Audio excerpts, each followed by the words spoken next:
You're watching Registrar Contracts and Payroll, produced by GP Supervision Australia and presented by the GPSA team, including CEO Carla Taylor, PM Lead Jen Flakemore and COO Leonie Chamberlain. We would like to begin by acknowledging the traditional custodians of the land on which this recording was produced and pay our respects to their elders, past, present, future, and their families. Welcome everybody. We're here to talk all things contracts and setting up the registrar. Looking at the contract, why it's important, and important in its employment sense as well as the training sense. Key terms to be agreed prior to offering the registrar employment. A lot of people play catch up and it doesn't work well. So looking into things carefully and being in the right position now as you go into placement processes. How to use the GPSA GPRA contract templates. We have some now fantastic video resources to help step you through using our templates. And tips and advice is a really big part of this whole session, setting up your registrar payroll systems. A summary and some of those resources will be available at the end. Now, why the contract is important. So we've got legal responsibilities as employers, and we've also got the requirement under the AGPT and the RGTS pathway for the registrar to be employed throughout their training. And that employment needs to comply with the NTCER. So employment in Australia has legal obligations. It comes with fines. So getting it right isn't just about having things ready for a training placement. It's about your protection. And where it intersects with the training, as I said, got the requirement of the NTCER, but also the employment frame for a registrar under the AGPT and RGTS programs. They're governed by a fixed term contract. So there's a different employment basis to what you have for your nurses and reception team and other employees in your practice. Knowing this and knowing how that affects you is really important. So employment of the AGPT and RGTS registrar is limited by accreditation of training through the colleges. It's governed by those 6-month timeframes that are set by actually Medicare provider number provision. It's not really the college's fault. But that fixed term contract makes it impossible for you to do some of the things that are part of the National Employment Standards. You can't offer parental leave on a 6-month contract, and you don't need to offer notification of termination, so a notice of termination period. Now, those things make it a legal beast of its own, and some of the things that we've introduced with the new NTCER really highlight that. So I'm going to now hand over to Leonie for the key terms to be agreed with the registrar. Thanks, Carla. So when we're doing the contract, it's really important that we get things right, as Carla said, because to change a contract after it's been signed requires both parties to agree. So getting it right up front is really important, but also making sure that it reflects what you've discussed in the interview process. So if you are making any changes to the base minimum national terms and conditions, please make sure that you've discussed that in your interview process. So first of all, the commencement date. Generally, it is the date of the commencement of the placement, not necessarily their first day of work. So if the registrar's taken the first 2 weeks off as annual leave, the commencement date is the beginning of the annual leave, not the first date that they're in the practice. And that's the date that you start to pay them for their agreed weekly hours. Please make sure that the orientation is done no earlier than the commencement date, because orientation is paid time that should be included in your ordinary hours. The ordinary roster, please make sure that you get this right, because as I said, it's hard to change. You need to ensure that you're aware of education release dates and that you've got availability of supervisors for your registrars in practice hours.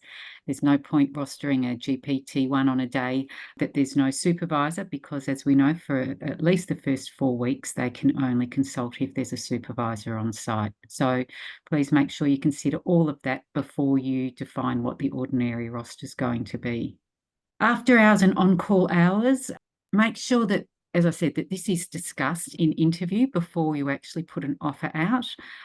After hours work noted in the contract is treated as ordinary time, and we need to also ensure that there is a break, especially if someone's doing their after hours work, that they've got a 10-hour rest period between the end of one rostered shift and the beginning of another.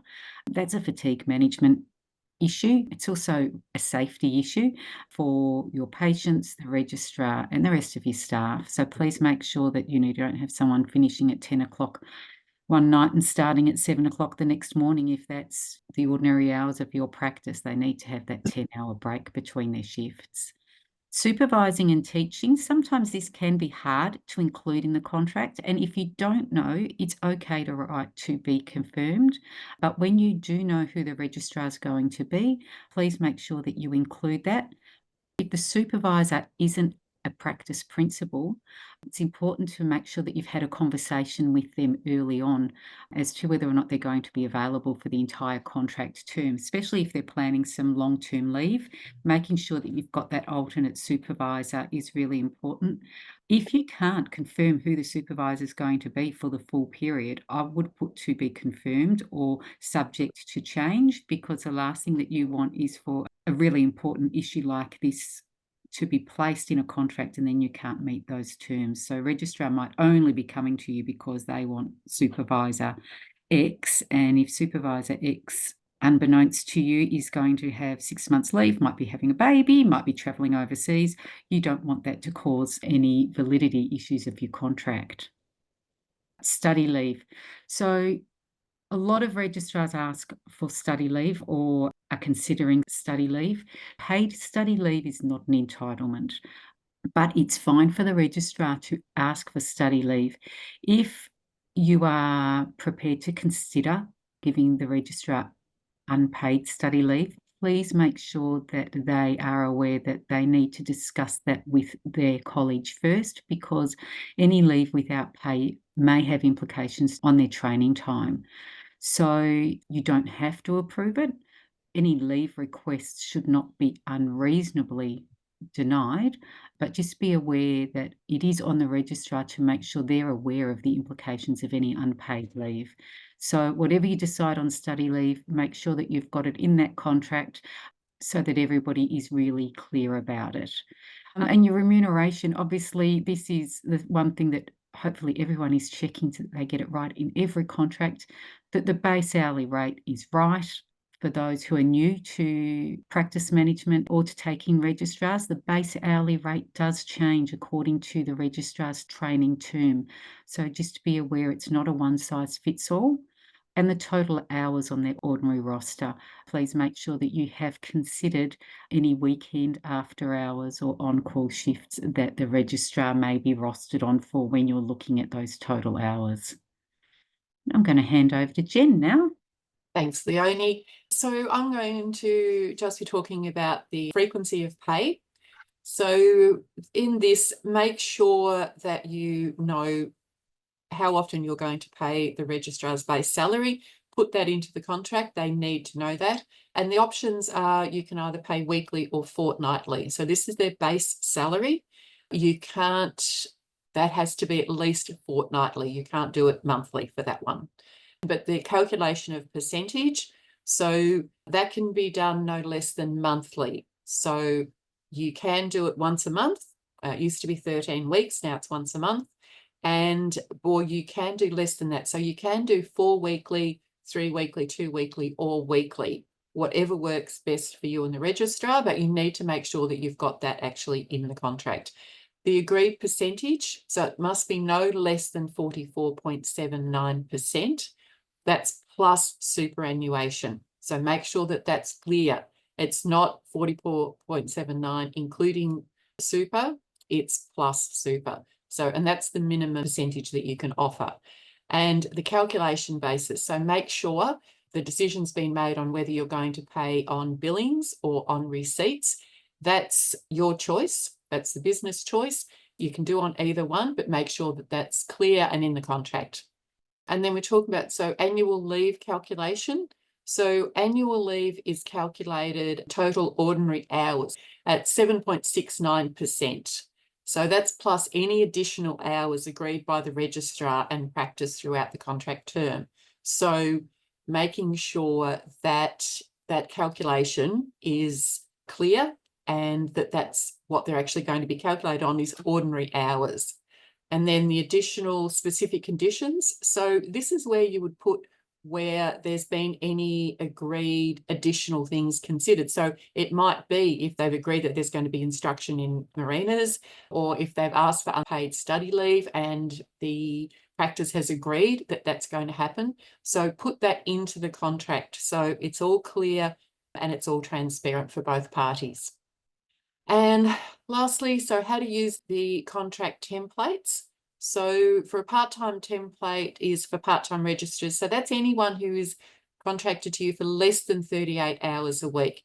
If it's full-time, they're contracted for 38 hours and there is a full-time registrar template. Make sure you've got the practice logo handy as a file that you can upload into the contract. So that's either a JPEG or a PNG. And you'll need to use both the legal entity and the business name for the contract. So if you're not sure what the legal entity name is, then you can either check with your practice principal or check with your accountant, and they will be able to tell you what the legal entity name is. And that's the one that you put on the contract. And then we're going back to lovely Leonie. Thanks, Jen. These tips are in relation to actually setting up the payroll in whatever package it is that you're using, whether it be MyOb, Xero, or something else. It's really important that you get things right here, because if your payroll system doesn't reflect the contract, then potentially you've got issues going forward. So what you want to do is ensure that whatever your payroll system is, that it's accruing super on your registrar's top-up. So the top-up amount is ordinary times earnings, and superannuation guarantee needs to be paid on that. You also need to ensure that you are accruing leave on any additional ordinary hours. So if your registrar normally works 20 hours a week, and at the moment in Victoria, I think just about all across Australia, it's school holidays, they're doing 25 hours a week instead. Those additional hours accrue annual leave and personal leave. So it's important that those additional hours have been set up to have those entitlements accrued on them. Annual leave, sometimes, there's confusion. What is the percentage of annual leave? Is it 2 weeks? Is it 10 days? I've had queries about registrar who work their 38 hours over 4 days, but think that their entitlement to annual leave is 10 days rather than the 2 weeks of 8 days of what they actually work. So having it as a percentage of their ordinary hours gets rid of any confusion. So annual leave accrues for 1 hour for every 13 hours that we work under the NES, and that equates to 7.69%. And I use MYOB. In MYOB, my annual leave accrual asks me for the percentage, so that's what I type in. Same as personal leave. The personal leave is actually 1 hour for every 26 hours worked, so it's half the annual leave. And same thing, type that into your entitlements and it should do the sums for you. It's important that the registrar's payslip shows an accrual of their annual leave. This is for all employers. This is not just registrars.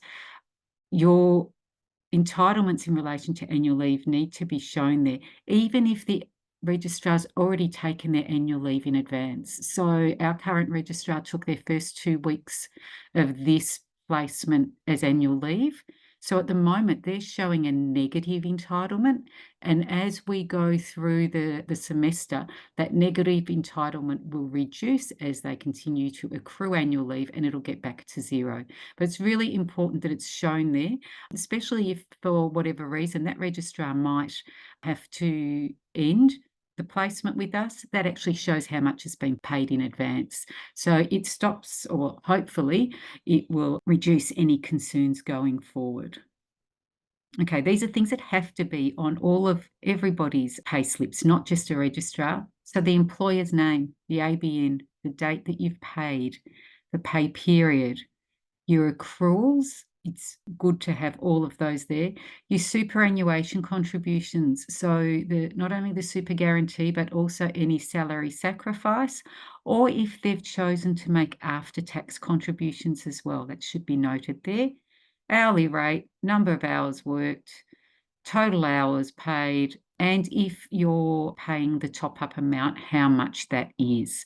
So the more transparency we have, the easier it is for the registrar to see how things are being calculated.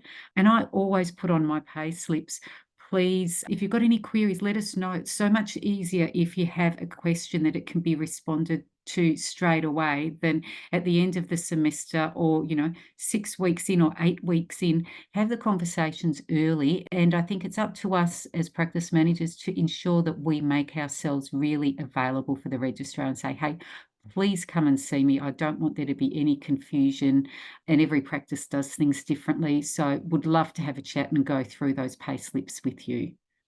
Tips and advice. So if you are the person who's responsible for the payroll, make sure that you're aware of what your chart of accounts shows and what each of the payroll items are. If you've got lots of people in that accounting software, you can end up with having things like, holiday pay versus annual leave. And if you're accruing into one and paying into the other, they're never going to balance. So if you are the person who's responsible for processing this payroll, or you're the person who's responsible for overseeing the person who's processing the payroll, make sure you know what your chart of accounts is showing. Make sure you know how to update your payroll and your superannuation. Some packages will automatically do it. I was very pleased when I went in to check on the 1st of July that my OBIT actually updated the superannuation guarantee for me, so I didn't need to do it. But in the past, when I wasn't using an online account, I actually had to go in and make sure I got it right. So getting it right straight away, it's important. We can always go back and fix those things, but it's much nicer if you have it done right the first time. And yeah, as also, if you have a registrar with you for 2 consecutive terms, you will need to change their base rate for that second term if they are moving from one stage of training to the other. If they're staying with you for 2 consecutive terms and they're part-time at a 0.5, they may stay at the same base rate for the whole time they're with you. But really important that you're aware of that. If you've got somebody who is less than 1 FTE, really important that you know when they move from one stage of training to the next, so that you can make sure that you're paying them the correct base rate of pay. And over to you, Jen. Fabulous. So one of the things that you need to make certain when you're actually sorting out your payroll is getting the right report from your practice management software. So your payroll information is only as good as the actual reporting data that we've got. So get the right report, know the one which works best in your practice software to give you your billings or receipts, whichever it is that you're using for payroll, and that it shows the reversals and adjustments so that it's really, again, transparent, but it's also those things are being included because they need to be. Make sure any write-offs for bad debts are not included in payroll. So you've got to have a report that you can check to make sure that if it's a bad debt write-off, that's not included in the payroll, because that's the practice's error or the practice's responsibility, and it's not for the registrars to be punished for that, basically. So the other thing that's really important is your communication channels. So make sure that the registrar can access their reports, and any reversals or rejections, that you're actually letting them know exactly what happened and why it happened and why it's showing up in the report. Much easier to be transparent as things go along, rather than them to be kind of wondering about why these things are happening and then coming to you in, 6 weeks' time. So the other thing is be prepared so you can explain to the registrar exactly how often you'll talk to them about their billings and any payroll matters, how often they can contact you. So basically open lines of communication. If they've got a question, get it sorted straight away. If you're away on holidays and you normally do payroll, make sure that they know who they can actually contact if they've got any queries. So the GPSA website has plethora information and lots of FAQs to get your head around. The contract templates, the lovely Jen has actually created some fabulous videos to walk us through how to fill in the contract template using our funky tool, word tool for you to download and use. So we've got lots of resources, but we are really keen to add more. So what you need, you let us know. Most importantly, join our community of practice. There is now a mobile app version of the Community Hub platform. It makes it easier for you to chat with your colleagues and do so without using your computer. So join us, contribute to a conversation. Anytime you want to ask a question that you think might be daft, you can do it anonymously.